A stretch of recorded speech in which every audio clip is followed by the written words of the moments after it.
ನಮಸ್ತೆ ಫ್ರೆಂಡ್ಸ್, ಬನ್ನಿ ಇವತ್ತಿನ ವಿಡಿಯೋದಲ್ಲಿ ನಿಮಗೆ ಈ ಮಶ್ರೂಮಿನ ಟೋಸ್ಟ್ ಹೇಗೆ ಮಾಡೋದು ಅಂತ ತೋರಿಸ್ತಾ ಇದ್ದೀನಿ. ಮಕ್ಕಳೆಲ್ಲ ತರಕಾರಿ ತಿನ್ನಲ್ಲ ಅಂದರೆ ಈ ಥರ ಮಾಡಿಕೊಟ್ಬಿಟ್ರೆ ಸುಮ್ಮನೆ ಕಣ್ಣು ಮುಚ್ಕೊಂಡು ತಿಂತಿರ್ತಾರೆ. ಇದ್ರ ಜೊತೆಗೆ ಸ್ವಲ್ಪ ಸಾಸ್ ಹಾಕ್ಕೊಟ್ಬಿಟ್ರೆ ಇನ್ನೇನು ಬೇಡ ನೋಡಿ ಅವರಿಗೆ. ನೋಡಿ ಇಲ್ಲಿ mushroom, beans, onion, carrot, capsicum ಹಾಗೆ ಬಟಾಣಿ ತೊಗೊಂಡಿದ್ದೀನಿ. ಬನ್ನಿ ಹೇಗೆ ಮಾಡೋದು ಅಂತ ನೋಡೋಣ.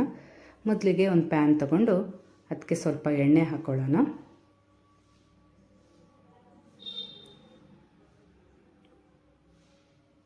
ಒಂದೆರಡು ಸ್ಪೂನಷ್ಟು ಎಣ್ಣೆ ಹಾಕೋತಾ ಇದ್ದೀನಿ. ಈ ಎಣ್ಣೆ ಕಾದ್ಮೇಲೆ ಒಂದೊಂದೇ ವೆಜಿಟೇಬಲ್ಸ್ನ ಹಾಕ್ಕೊಳ್ಳೋಣ. ಮೊದಲಿಗೆ ನಾನಿಲ್ಲಿ ಬೀನ್ಸ್ ಹಾಕ್ಕೊಂಡಿದ್ದೀನಿ. ಬೀನ್ಸ್ ನಾನಿಲ್ಲೊಂದು ಅರ್ಧ ಬಟ್ಲು ತೊಗೊಂಡಿದ್ದೀನಿ. ಬೀನ್ಸು ಚಿಕ್ಕದಾಗೆ ಹೆಚ್ಕೊಳ್ಳಿ. ಬೀನ್ಸ್ ಒಂದು ಅರ್ಧ ಬಟ್ಲು ಹಾಕ್ಕೊಂಡು ಅದನ್ನು ಫ್ರೈ ಮಾಡ್ಕೊಳ್ಳೋಣ. ಅದಾದಮೇಲೆ ಕ್ಯಾರೆಟ್ ತುರ್ಕೊಂಡಿದ್ದೀನಿ ಒಂದು ಅರ್ಧ ಬಟ್ಲು, ಅದನ್ನು ಹಾಕ್ಕೊಂಡು ಫ್ರೈ ಮಾಡ್ಕೊಳ್ಳೋಣ. ಯಾವ್ದು ವೆಜಿಟೇಬಲ್ಸ್ ಆದರೂ ಹಾಕೋಬೋದು, ಚೆನ್ನಾಗಿರುತ್ತೆ. ಈ ಕ್ಯಾರೆಟ್ ಬದಲು ನೀವು ಬೇಕಾದರೆ ಬೀಟ್ರೋಟ್ನೂ ಈ ಥರ ತುರ್ಕೊಂಡು ಹಾಕೋಬೋದು, ಅದೂ ಚೆನ್ನಾಗಿರುತ್ತೆ. ಸ್ವಲ್ಪ ಫ್ರೈ ಮಾಡ್ಕೊಳ್ಳೋಣ. ಇದು ಸ್ವಲ್ಪ ಫ್ರೈ ಆದಮೇಲೆ ಈರುಳ್ಳಿ ಹಾಕ್ಕೊಳ್ಳೋಣ. ಒಂದು ಅರ್ಧ ಬಟ್ಲು ಈರುಳ್ಳಿ ತೊಗೊಂಡಿದ್ದೀನಿ. ಒಂದು ದೊಡ್ಡ ಈರುಳ್ಳಿ ಕಟ್ ಮಾಡ್ಕೊಂಡಿದ್ದೆ, ಅದನ್ನು ಹಾಕೋತಿದ್ದೀನಿ. ಸ್ವಲ್ಪ ಫ್ರೈ ಮಾಡ್ಕೊಳ್ಳೋಣ. ನೋಡಿ, ಇದು ಫ್ರೈ ಆಗಿದೆ.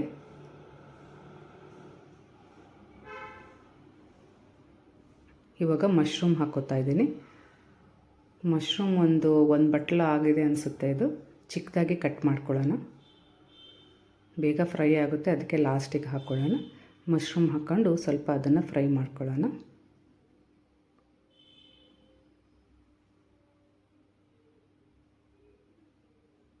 ಮಶ್ರೂಮ್ ಫ್ರೈ ಆಯಿತು.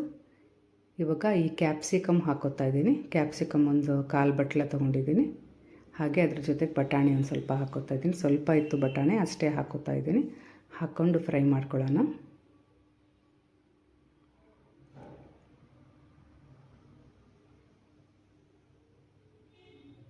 ಕೈ ಆಡಿಸ್ತಾನೆ ಇರಿ, ಇದು ಫ್ರೈ ಆಗುತ್ತೆ.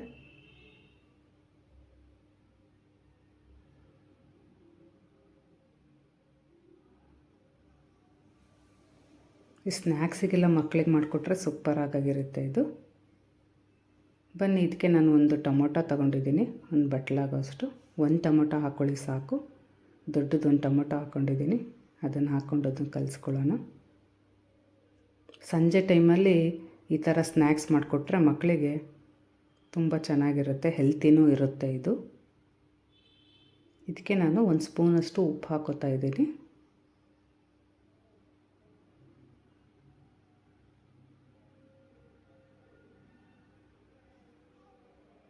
ಒಂದೂವರೆ 2 ಸ್ಪೂನ್ ಹಾಕ್ಕೊಳ್ಳಿ, ನಡೆಯುತ್ತೆ.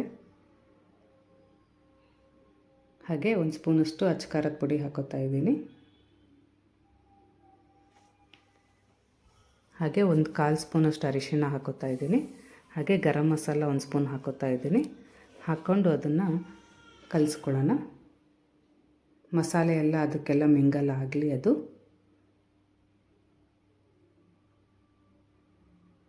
ಕಲಿಸ್ಕೊಂಡು ಲೆಡ್ ಕ್ಲೋಸ್ ಮಾಡಿಬಿಡೋಣ. 1-2 ನಿಮಿಷ ಕ್ಲೋಸ್ ಮಾಡಿಬಿಟ್ರೆ ಚೆನ್ನಾಗಿ ಬೇಯುತ್ತೆ ಅದು. ಕ್ಲೋಸ್ ಮಾಡ್ತಿದ್ದೀನಿ ನೋಡಿ. ನೋಡಿ, ಈ ಥರ ಆಗಿದೆ, ರೆಡಿಯಾಗಿದೆ ಇದು. ಈಗ ಬ್ರೆಡ್ನ ಫ್ರೈ ಮಾಡ್ಕೊಳ್ಳೋಣ. ಒಂದು ದೋಸೆ ಪ್ಯಾನ್ ತೊಗೊಂಡಿದ್ದೀನಿ. ಇದಕ್ಕೆ ನಾನು ತುಪ್ಪ ಹಾಕೋತಿದ್ದೀನಿ. ಬೆಣ್ಣೆನೂ ಹಾಕೋಬೋದು. ನಾನಿಲ್ಲಿ ಬೆಣ್ಣೆನೂ ಹಾಕೋತಾ ಇದ್ದೀನಿ, ತುಪ್ಪನೂ ಹಾಕೋತಾ ಇದ್ದೀನಿ. ಎರಡು ಕಡೆಗೆ ತುಪ್ಪ ಬೆಣ್ಣೆ ಹಾಕ್ಕೊಂಡು ರೋಸ್ಟ್ ಮಾಡ್ಕೊಳ್ಳೋಣ. ಒಂದು ಕಡೆ ಸವರ್ಕೊಂಡು ಇನ್ನೊಂದು ಸಲ ತಿರುವು ಹಾಕ್ಬಿಟ್ರೆ ಇನ್ನೊಂದು ಕಡೆ ಸವರ್ಕೊಂಡು ಇನ್ನೊಂದು ಕಡೆ ಹಾಕಿದರೆ ರೆಡಿಯಾಗುತ್ತೆ ಇದು. ನಾನಿಲ್ಲಿ ಚಿಕ್ಕ ಬ್ರೆಡ್ ತೊಗೊಂಡಿದ್ದೀನಿ, ಯಾಕಂದರೆ ನನ್ನ ಮಗ ಚಿಕ್ಕವನು, ಚೆನ್ನಾಗಿರುತ್ತೆ ಕೈಯಲ್ಲಿ ಇಟ್ಕೊಂಡು ತಿನ್ನೋಕ್ಕೆ. ಸ್ಯಾಂಡ್ವಿಚ್ ಬ್ರೆಡ್ಡಲ್ಲಿ ಮಾಡಿದರೆ ಇನ್ನೂ ಚೆನ್ನಾಗಿ ಬರುತ್ತೆ. ನೋಡಿ, ಈ ಥರ ಎರಡು ಕಡೆ ಫ್ರೈ ಮಾಡ್ಕೊಳ್ಳೋಣ.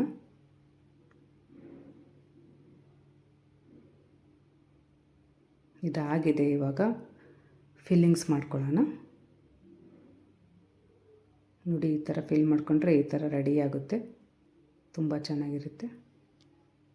ಬನ್ನಿ ಫ್ರೆಂಡ್ಸ್, ಅವತ್ತಿನ ದಿವಸನೇ ನಮ್ಮ ಊರಲ್ಲಿ ಹನುಮ ಜಯಂತಿ ಇತ್ತಲ್ಲ, ದೇವಸ್ಥಾನಕ್ಕೆ ಹೋಗಿದ್ವಿ. ಅದರದ್ದೊಂದೆರಡು ಕ್ಲಿಪ್ಪಿಂಗ್ಸ್ ಹಾಕ್ತಾಯಿದ್ದೀನಿ ನೋಡಿ ಇಲ್ಲಿ. ಹನುಮ ಜಯಂತಿ ಇತ್ತವತ್ತು.